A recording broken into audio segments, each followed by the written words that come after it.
First of all, I'd like to introduce what I'm going to be doing today, and that is that I'm going to be talking about sight impairment.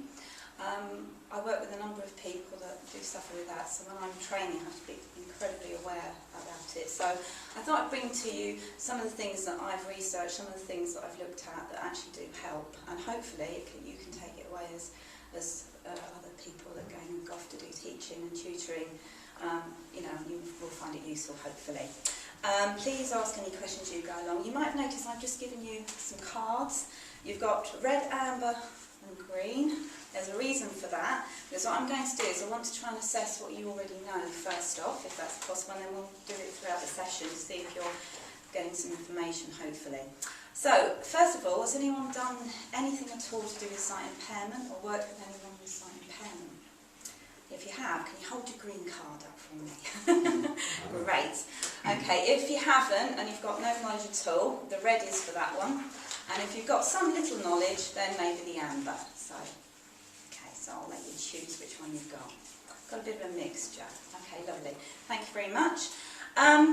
So what we're going to do first off is, you notice I've given you a handout, and inside the handout it gives you the different types of sight impairment that you may come across. And obviously we've got total sight loss as well. But the ones I'm going to be looking at today, the ones where they're sort of like hidden barriers really. When we're teaching, when we're training, it's actually very hard to work out if anybody's got any of these sight impairments. Sometimes people don't tell you, they don't like to be earmarked, okay? And we have to be very aware of that as trainers. So in fact we have to start to use some of our skills. And what we can do is I want to do two things really, is to demonstrate to you that what you do will matter, and it will include the learners. And we did talk about colour.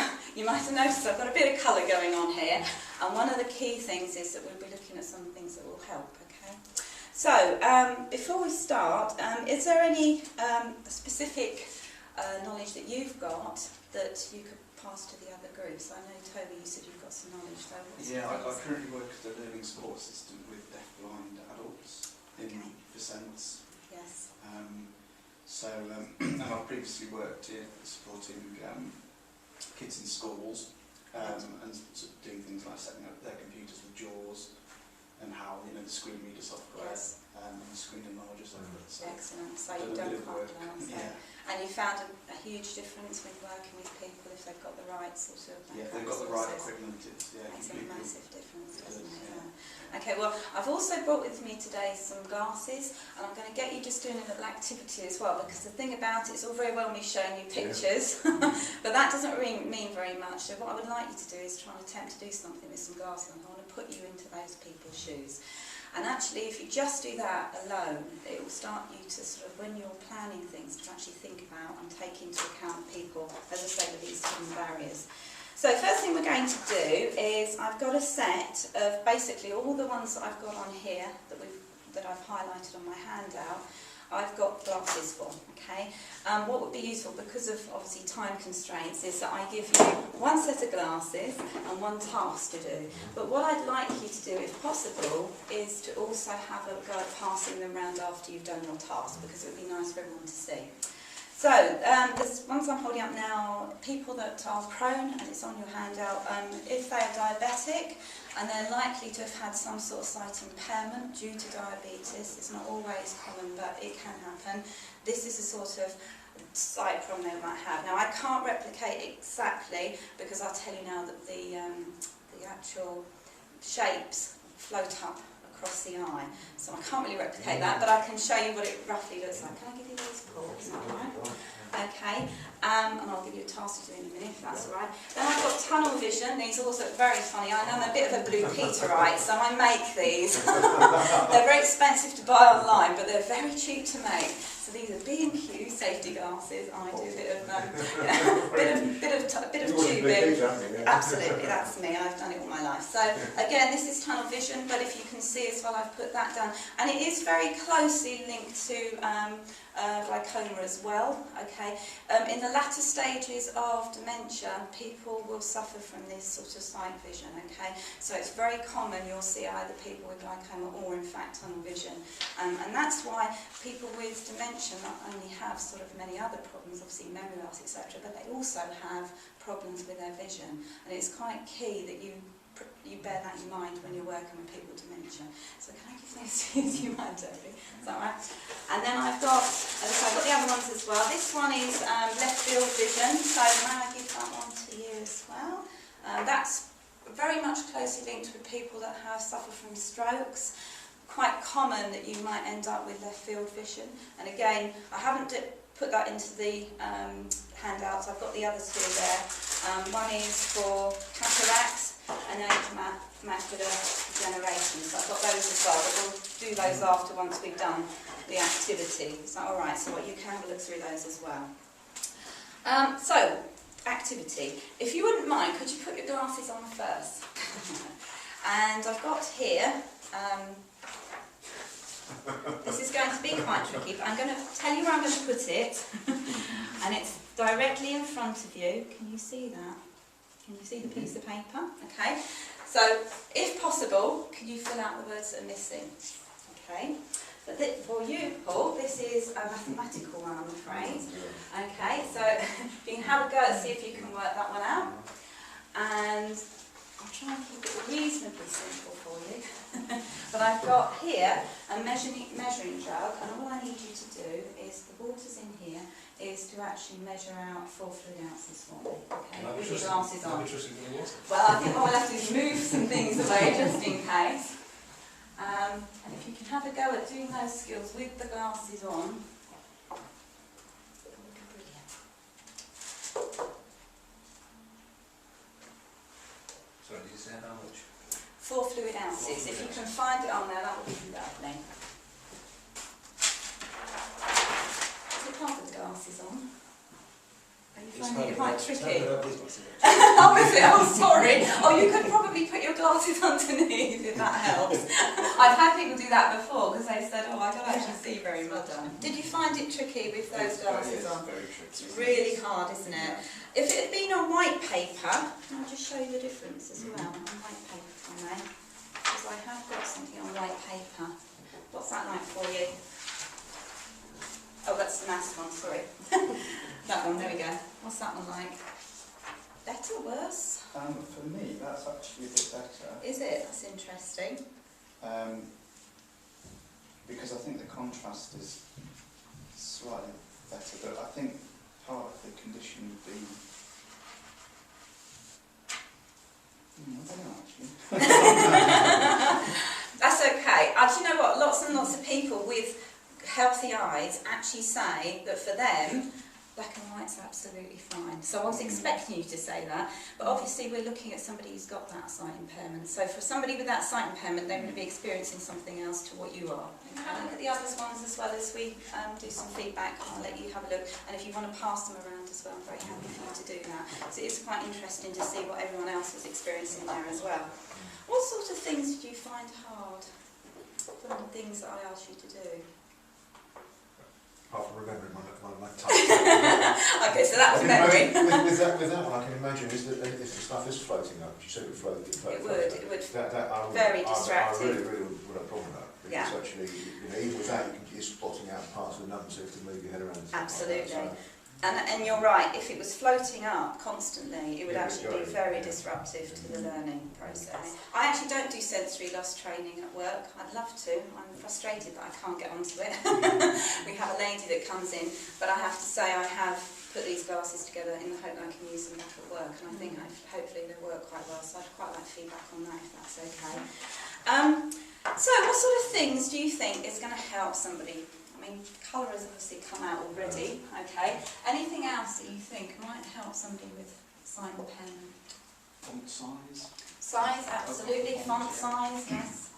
Font size is really important, and with tunnel vision, we can actually go too big. Because one of the things I did on this, on purpose, was to make the writing quite big, to make it extra hard for you. If I'd have made it as pitch 14, you'd be able to get that straight away, because it's actually within the boundaries of the site. Yeah. So actually thinking about font size for particular different, because it's not standard, is actually really important as well. So for different... So for that tunnel vision, you wouldn't have, the font size wouldn't be... It probably actually... better to have. Yeah, if you've got a smaller font, because you only see...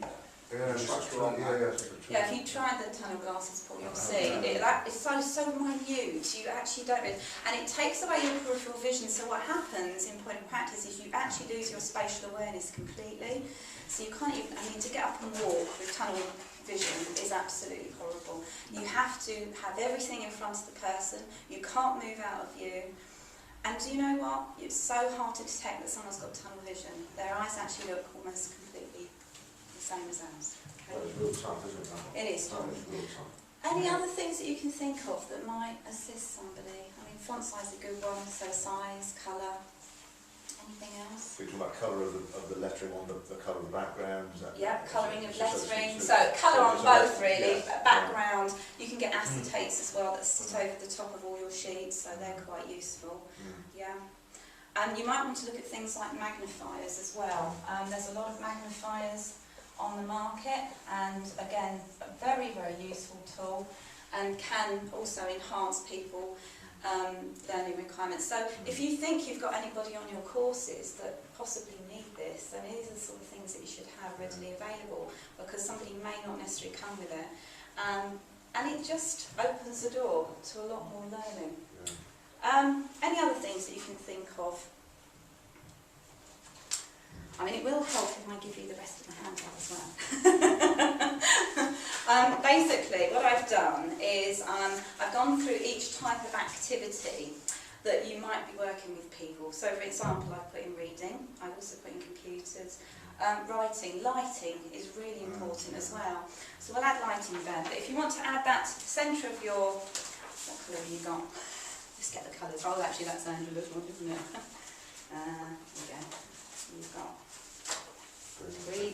Thank you, darling. Oh, sorry. I don't know where the green one's gone. Multicoloured. Yes, colour. And also, as I say, if you're working with people, think about lighting as well. Think about where you're placing people as well. We do it for people who are hard of hearing or have profound deafness, that we make sure we move them to the front of the class, but actually we need to be thinking about sight impairment as well. And where someone's placed, if they had tunnel vision, they would need to be directly at the end of the table in line with this. You put them anywhere else, they wouldn't see anything. Okay. And also to be thinking as well about working with money. I did bring money, and I did have that as an exercise, but obviously Irene dropped out at the last minute, so I didn't take that on my plan. But it was also to think about money as well. Even working with money is really hard if you've got impairment or sight impairment, because if I show you the amount of different coins that actually look the same. Great. Oh yeah, it's very good. I've got some foreign ones in there. I've got all sorts, and they all look the same. So it's quite hard, isn't it? Okay, any information that I've given you, is there anything else that you think you could add to this? I mean, obviously I've given you a handout to help you for future if you're working with anybody. There's also, if you look on the back of the handout, there's some useful websites on there. There's a number of websites now that are particularly good with working with sight impairment.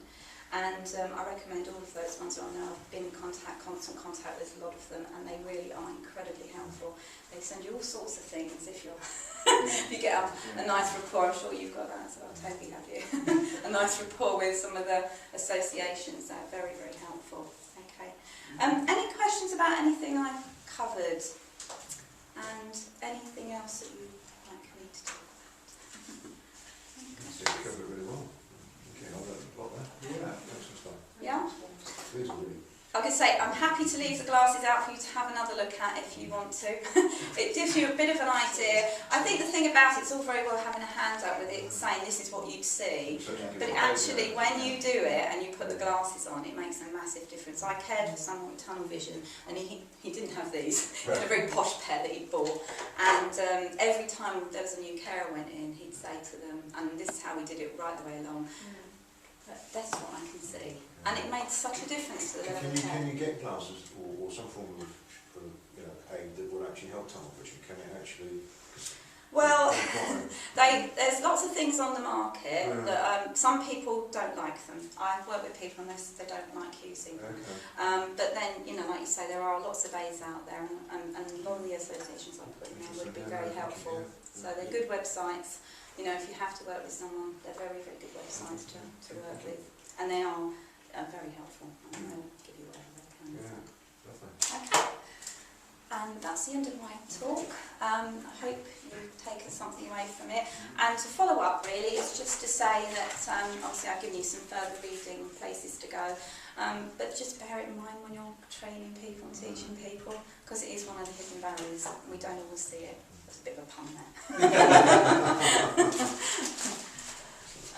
Okay, thank you very much. Yes.